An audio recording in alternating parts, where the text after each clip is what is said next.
দেখি Facebook YouTube আর skip করে চলে যাই, উপরের দিকে টেনে আমরা স্ক্রল করে চলে যাই। শয়তান আমাদেরকে বলে তোমার কি করার আছে, তুমি একটা সামান্য, একে তো বাংলাদেশের মতো একটা ছোট্ট দুর্বল দেশ, আবার সে দেশের একজন অতি সাধারণ একজন নাগরিক, একজন নগণ্য মানুষ, তুমি এই আন্তর্জাতিক সমস্যার সমাধান করার মতো ক্ষমতা তো তোমার হাতে নাই, তোমার কি করার আছে? সো তুমি একটু আল্লাহর কাছে দোয়া করো, বাস। আমি একটু দোয়া করে ওটাকে স্কিপ করে আর একটা ঝাঁকানাকা কোনো ভিডিওতে আমি ডুবে যাচ্ছি। এই না আমাদের অবস্থা? আসলে কি তাই? আমি তো তা মনে করি না। এটা শয়তান আপনাকে মিথ্যা কথা বলে, আপনাকে মিথ্যা সান্ত্বনা দেয়। শয়তান বলে তোমার কিচ্ছু করার নেই। কে বলেছে আপনার কিছু করার নেই? আপনার যে কত কিছু করার আছে সেটা আপনি নিজেও ভাবেন নাই। আল্লাহ তাআলা আপনাকে জিজ্ঞাসা করবেন না তুমি সেখানে সামরিক শক্তি কেন পাঠাও না, কারণ সামরিক শক্তি আপনার হাতে নাই। আল্লাহ আপনাকে এটা জিজ্ঞেস করবেন না। আল্লাহ আপনাকে বলবেন না তুমি মানবিক সহায়তা নিয়ে শত শত হাজার হাজার টন কেন খাবার পাঠাও নাই সেখানে, কারণ এই ক্ষমতা আপনার হাতে নাই। আল্লাহ এটা জিজ্ঞেস করবেন না।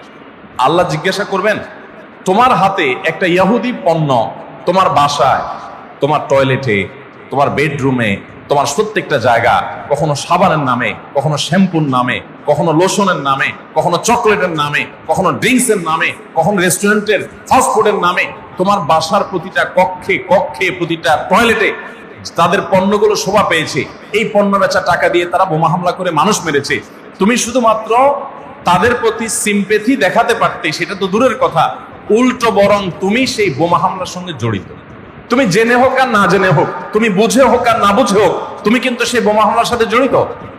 প্রতিদিন তুমি চাঁদা দিচ্ছ ফিলিস্তিনের মানুষকে হত্যা করবার জন্য। আল্লাহ এই কথা বলবেন? এই কথা বলার যথেষ্ট সুযোগ আছে। প্রতিদিন আপনি চাঁদা দিচ্ছেন। আমি একটা পেস্ট কিনতেছি না, আমি একটা বোমা হামলার জন্য টাকা ইনভেস্ট করছি বা চাঁদা দিচ্ছি। প্রতিদিন বাংলাদেশের প্রত্যেকটা মানুষের কাছ থেকে, প্রতিটা মানুষের ঘর থেকে ওরা চাঁদা তুলে নিয়ে যাচ্ছে। আপনি মনে করছেন মুদি দোকানে গিয়ে আমি মালামাল কিনে আনছি। আল্লাহর কসম করে বলছি এটা মালামাল কিনা না। এটা আপনি দেখছেন মালামাল কিনা, আমি এটাকে মালামাল কিনা দেখছি না। আপনি দেখছেন আপনি পেপসি বা কোকা কোলা বা সফট ড্রিঙ্কস এদের যেগুলো আছে সেগুলো আপনি ডক করে গিলছেন। আমি দেখছি সেগুলা লাল কালারের ওই পেপসি না, এগুলো হলো ফিলিস্তিনের মানুষের রক্ত। আপনি দেখছেন সেগুলো হয়তো কোক, আমি দেখছি সেগুলো রক্ত।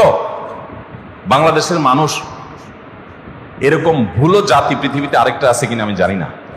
আমরা খুব দ্রুততার সাথে ভুলে যাই। আমরা কাউকে মাথা তুলতেও দেরি করি না, আবার মাথা থেকে আছাড় দিতেও আমরা দেরি করি না। এটা আমাদের একটা দুর্বলতা। আমাদের এই দুর্বলতাটা আমাদের কাটিয়ে ওঠার চেষ্টা করা দরকার।